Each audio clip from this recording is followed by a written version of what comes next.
Many of Roanoke's rescue dogs are always vying for a chance to be adopted into a loving home, but some of those dogs come with a past. And that's why the animal shelter is using people with their own past to help create second chances. WDBJ7's Leanna Scacchetti has tonight's good news here at home. Oh boy, are you ready? Go get it! Roger knows what it's like to live behind bars, but so does his handler, which is why he's the best friend a dog could have. They understand the dogs because they're both in the same situation. Roanoke Center for Animal Care and Protection has invited Roanoke County inmates to train their rescued dogs. So when she looks at you, click and treat her. There you go. Thanks to a grant from PetSmart, inmates now spend 4 days a week with the dogs, teaching them basic skills to increase their chances of being adopted. Because the way that she's going to connect with her adopter is by making eye contact with them and being really involved with them. Bobby Wiggins teaches the inmates, who then teach the dogs. She says the last few weeks have already unleashed promising results. Their morale went up. They were happier. They were excited to work with their dogs. And just the bond and the companionship that they're creating is helpful for both. The inmates got a chance to show off what they've been taught, and their companions just got to show off. She's like, I'm being really good. So are the inmates, which Sheriff Orange says can make for a better future. And it gives them an opportunity to see that there are alternatives maybe to what they had done prior to incarceration, and they can take these job skills and be gainfully employed. In Roanoke, Good job. Leanna Scacchetti, WDBJ7. It's often said that ships will pass in the night, and Lieutenant John Hebby thanks his lucky stars they tend to do that. How do you do? My name is John Hebby, Hebbe, rhymes with Debbie, which is what I tell the kids in school. Hebby, a decorated veteran of the Navy, Army, and Air Force, is now a substitute teacher full of stories. Oh, by the way, you ready? One more? Yes. But perhaps his favorite is from February 10th, 1960, when a stranger saved his life. Had he not jumped in, it would have been a different ending. Hebby was flying planes off the USS Saratoga 70 miles west of Sicily, a pitch-black night that eventually pitched his plane right off the boat. And I hit the water. The airplane sinking is never made to land in water. And I eventually got out. His flare caught the gasoline around him on fire, melting his dinghy as his suit filled with water, dragging him under. But from on board the USS Benham, rescue diver Marshall Beard was watching. And the searchlights was on him. I seen he was about exhausted and about to go under. So that's when I went overboard and got a line to him. In nothing but shorts and a t-shirt, Beard pulled the pilot to safety before being dragged in the water behind the ship until someone on deck took notice. Both the pilot and I had a guardian angel with us that night because I believe we wouldn't have made it if we didn't. Hebby has gone on to tell this story many times. You heard it today was the 3,001st time. But no one in Marshall Beard's family had heard the story until a few weeks ago. It's like finding out that your dad's Superman, you know? He's a real hero. And so that's pretty cool, you know? His daughter Lisa found a patch from a jacket given as a thank you gift from Hebby's carrier 60 years ago. All Beard remembered was a name, and Lisa got to work tracking him down.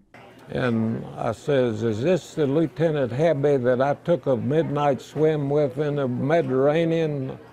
And he must have had an answering machine. He could hear the voice. He picked it up and he said, say that again.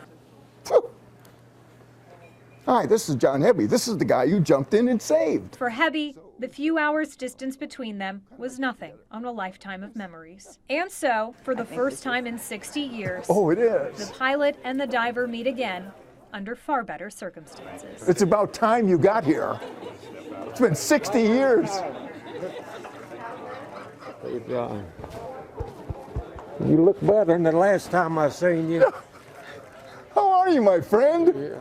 For Hebby, a chance to shake the hand of a man on a ship that was just in time. It wasn't just that I want to thank him, it's that from the bottom of my heart.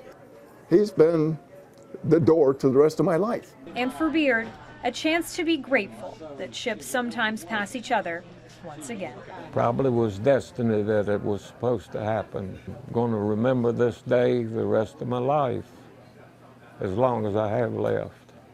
In Roanoke, Leanna Scacchetti, WDBJ7.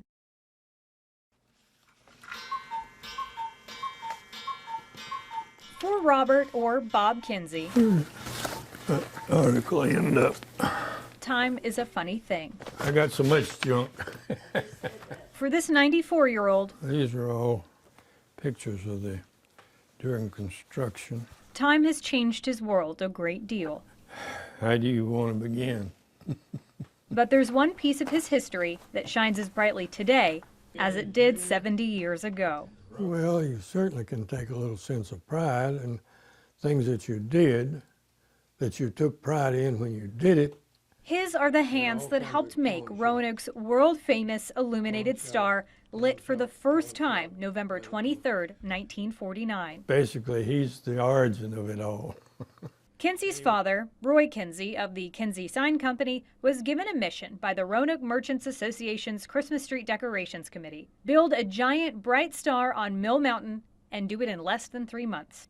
Just another job for the Kinsey family. It was just a big neon sign. The crew set to work, Warren, Roy, me. climbing the massive structure to create their masterpiece, trying not to think about the impending deadline. I don't know whether we ever slowed up to worry. Then came November 23rd, where dignitaries, including actor John Payne, gathered for the big event. Bob was tasked with creating a switch for the mayor to light the star. I didn't have time. Put together a little switch box with a cord that just disappeared up in the bushes, but I actually tripped it off. While it was just another job, the star did make other special appearances in Kinsey's life. Christmas Eve, following the building of the star, I proposed to her underneath the star. I think I started a trend. A trend that, over time, has proven work done in earnest shines the brightest of all. I don't know, we can just look back and say, well, we tried to do it right, and we did, and there it is. In Roanoke, Leanna Scacchetti, WDBJ7. They say good things will come to those who wait. Oh my gosh, I still don't see her. But patience is hard to pack during the holiday season Oh God, this is making me nervous. when what you're waiting for is closer than ever. Madeline Wilson, we call her Maddie. She works for Williams-Sonoma and we haven't seen her since June. So excited. It is here. Their plane, I think, is already here. In the arrivals terminal of the Roanoke Airport, Are you guys coming from Charlotte? yes, where precious cargo is eagerly received. I'm waiting for the plane to arrive from Charlotte that's carrying our son. John Elliott's son lives in California these days, working for Google. He hasn't seen his son in almost a year. Sometimes I feel empty because the first 18 years of his life and our other son, we have two, I spent coaching them, taking them to practices, being with them at all the activities, and then all of a sudden, it's gone. Gone for a time, but home when it counts the most. Oh, this is Kyle. And so this Christmas Eve, after all of the planning and all of the waiting, Oh my God, there she is. I gotta go. Bye. a delivery like no other. Isn't your shirt cute? Oh God. Hi, girlfriend. OMG. You look so cute. Thank you. Are you crying? Tears and hugs and smiles that no amount of money can buy. And for Elliott, a chance to wrap his arms around the most valuable gift he'll ever receive. What's happening, son? I love you, man. In Roanoke, Leanna Scacchetti, WDBJ7.